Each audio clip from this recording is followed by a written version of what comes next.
Hello students. आप लोगों का बिहार बोर्ड 12 का बोर्ड का एग्ज़ाम 2 फरवरी से स्टार्ट होने जा रहा है, प्रारंभ होने जा रहा है। और एग्ज़ाम के टाइम विद्यार्थी कई सारी उन लोगों के मन में विचार घूमते रहता है, बहुत सारी चीज़ें उलझन में वो लोग पड़े हुए रहते हैं, तैयारी रहता है, फिर भी उन लोगों के सामने जो है कुछ न कुछ प्रॉब्लम रहता ही है। किस चैप्टर से कितना आएगा, क्या आएगा, कैसे क्या क्या पढ़ा जाए। समय चूंकि कम रहता है और कम समय में चीज़ों को कैसे हम, अब सभी चीज़ें तो आप जान गए हैं, अब जरूरत है इन सभी चीज़ों को इकट्ठा कर लेना। तो इकट्ठा करने के लिए ये सबसे जरूरी है आप लोगों को कि सबसे पहले आप उस चैप्टर पर फोकस करो जो आपको अच्छी तरह से, जिस पर आपका पकड़ है और जिससे ज्यादा मार्क्स का आता है।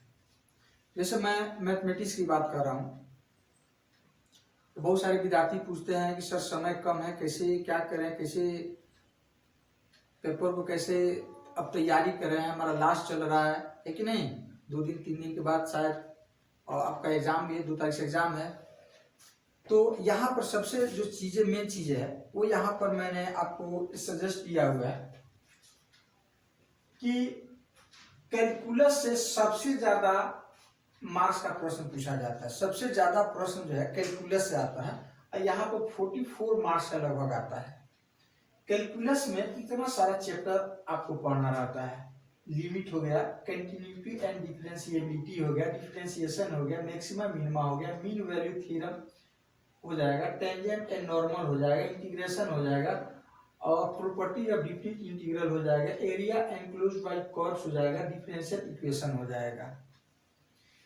अब प्रश्न ये उठता है कि सबसे अधिक मार्क्स का जो है आपका कैलकुलस से आता है, 44 मार्क्स का आता है। तो इसमें जिस चैप्टर पर आपका पकड़ है, जिसको आप अच्छी तरह से सॉल्व कर सकते हो, ऐसा कॉन्फिडेंस है कि इन चैप्टर से, इस चैप्टर से यदि कोई प्रश्न आता है तो उसको हम अच्छी तरह से सॉल्व कर सकते हैं। तो पहले तो आप उस चैप्टर को पर ज्यादा फोकस करो। कुछ विद्यार्थी होते हैं जो उनको ऐसा कुछ लगता है कि चलो भाई कुछ नया है, ये तो चीज हम पढ़ लिए, कुछ नया है तो उसको हम थोड़ा सा उस पर हम मेहनत करते हैं। तो समय आपके पास बिल्कुल कम है, 2 दिन 3 दिन का समय है, तो 2 दिन 3 दिन में आप कुछ नया नहीं कर सकते हैं। इसलिए आप जो पहले से पढ़े हैं कोशिश कीजिए कि उस पर हम ज्यादा से ज्यादा फोकस करें। तो इसमें इतना आपके पास जो 10 चैप्टर है, इस 10 चैप्टर में से जिस पे आपका पकड़ है ना, उस पे आप ज्यादा फोकस करो। सबसे ज्यादा मार्क्स का जो आता है ना, 44 मार्क्स का कैलकुलस में आता है। अब मेरे ख्याल से जो विद्यार्थी अच्छे से पढ़े हैं, कंटिन्यूटी है उनका पढ़ाई पर, इसमें कोई दिक्कत नहीं होना चाहिए। लगभग ये कोई चैप्टर जो है कोई बड़ा, और ये भी एग्जाम में ध्यान दीजिएगा कि एग्जाम में जो है ना कोई मतलब कोई बड़ा प्रश्न नहीं आता, कोई ऐसा प्रश्न नहीं है जिसको बनाने में आपको 15 से 20 मिनट लग जाए, है कि नहीं। छोटा छोटा मुश्किल से ऐसा प्रश्न आता है जिसमें 5 मिनट लगता होगा। हाँ, कोई ऐसा हो सकता है कि 7 मिनट लगे, तो कुछ ऐसा भी तो रहता है जिसमें 2-3 मिनट लगता है। इसलिए घबराने की जरूरत नहीं है, नर्वस होने की जरूरत नहीं है। जिसपे आपको, जो आपका पकड़ है, जिसपे पकड़ है उसको अच्छी तरह से आप फील करो, अच्छी तरह से उसको सॉल्व करो। फिर यहाँ पर हमारा दूसरा जो आता है वह एलजेब्रा। एलजेब्रा में आता है मैट्रिसेस और डिटर्मिनेंट, इसे 13 मार्क्स का होता है। तो मैट्रिक्स और डिटर्मिनेंट्स तो कोई बड़ा मतलब कोई हार्ड चैप्टर तो होता नहीं है, तो आप इस पे फोकस कर सकते हो। आई थिंक आपका ये कंप्लीट होगा, इस पे आपका पकड़ होगा। फिर आता है प्रोबेबिलिटी।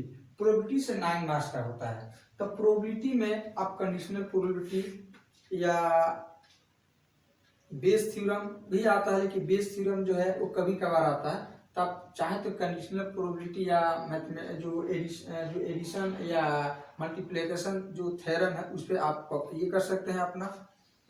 और उसके बाद से आता है आप लोगों का वेक्टर और प्लस 3D, ये दोनों मिला करके आता है 17 मार्क्स। तो वेक्टर में तो मेरे ख्याल से कोई ये बड़ा ये चीज नहीं है। वेक्टर में आपका डॉट प्रोडक्ट और क्रॉस प्रोडक्ट पर पकड़ मजबूत होना चाहिए। और अब यह एक 3D, तो 3D ज्योमेट्री जो है ना, एक्चुअली ये फॉर्मूला बेस्ड होता है। ये जितना प्रश्न होता है ना, ये फॉर्मूला बेस्ड होता है, फॉर्मूला पर ही आधारित होता है। तो इसलिए आप फॉर्मूला पर पकड़ रखें तो 3D आपका क्या हो जाएगा, सॉल्व हो जाएगा। उसके बाद से आता है हमारा सर्कुलर फंक्शन, इस 6 मार्क्स का होता है। तो सर्कुलर फंक्शन भी एकदम इजी होता है, बस इसमें फॉर्मूला है, बाकी कुछ है नहीं, कोई खास एक्स्ट्रा इसमें लॉजिक कंसेप्ट नहीं है।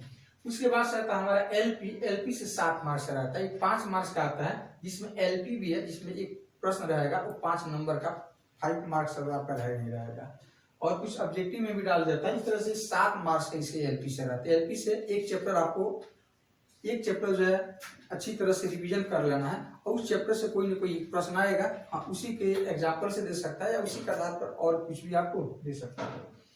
रिलेशन एंड फंक्शन 4 मार्क्स का होता है। तो रिलेशन फंक्शन जो है ना, इसमें विद्यार्थियों को बहुत सारा कंफ्यूजन होता है। कुछ विद्यार्थियों को लगता है कि बहुत हार्ड है कि नहीं, ऐसा कुछ होता नहीं है, लेकिन फिर भी मेरे ख्याल से अधिकतर विद्यार्थियों को यह हार्ड लगता है। तो आप इसको नेग्लेक्ट कर सकते हो, आप इसको छोड़ सकते हो, लेकिन चूंकि आपके पास जो है ना डबल का ऑप्शन रहता है। जैसे मान लो कि आपके पास 100 ऑब्जेक्टिव रहेगा तो उसमें मात्र 50 बनाना रहेगा, तो हर प्रश्न में डबल रहता है, और डबल में आपको आधा बनाना रहेगा। तो आपके पास विकल्प रहेगा, कुछ एक्सरसाइज को, कुछ प्रश्न को छोड़ सकते हो। तो मान लो कि आपका रिलेशन और फंक्शन वीक है, तो आप इसको छोड़ दो, एकदम बिल्कुल छोड़ दो। बाकी जो है बाकी पर अपना पकड़ मजबूत रखो। इस तरह से आप देख रहे हैं यहाँ पर कि आपका कैलकुलस से सबसे ज्यादा मार्क्स का आता है। उसके बाद से आता है आपका वेक्टर एंड 3D से आता है 17 मार्क्स का आता है। अलजेब्रा से आता है, ये भी आपके लिए कोई बड़ा चीज नहीं है। अब रह गया कि अब लास्ट टाइम में करें तो क्या करें। अभी तक तो आई थिंक इसका तो आपको रिवीजन करना ही पड़ेगा, जो मेन टॉपिक से खास करके उसके रिवीजन। आप फॉर्मूला पर पकड़ रखो, आप एग्जाम 2-3 दिन बाद है, तो आप फॉर्मूला पर ज्यादा ये करो, पकड़ मजबूत रखो, फॉर्मूला का प्रैक्टिस ज्यादा करो, आप ज्यादा से ज्यादा कोशिश करो उसको लिख करके उसको याद करने का। और इस तरह से आशा करता हूं कि आपका पेपर जो है आप प्रैक्टिस करो, आपका पेपर जो है अच्छा से जाएगा, और बाकी आप लोगों का लक। तो ऑल द बेस्ट।